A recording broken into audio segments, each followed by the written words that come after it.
Hi everyone. Is there a birthday anytime soon, and do you want to surprise that person with a self-created card?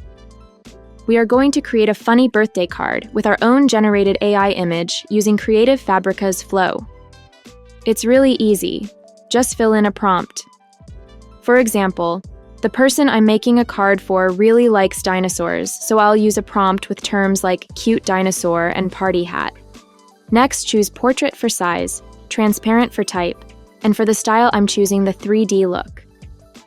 Once you've adjusted all the settings to your liking, press Generate to create your image. You'll see Flow start creating 4 different images. When it's ready, you can choose one of the pictures, change your prompt, adjust the settings, or press Generate again. I already like one of them, so I'll go ahead and select Add to Design.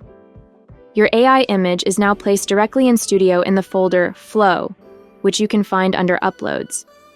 From here, we can directly go to Studio. Now I change the size to a good size for a postcard.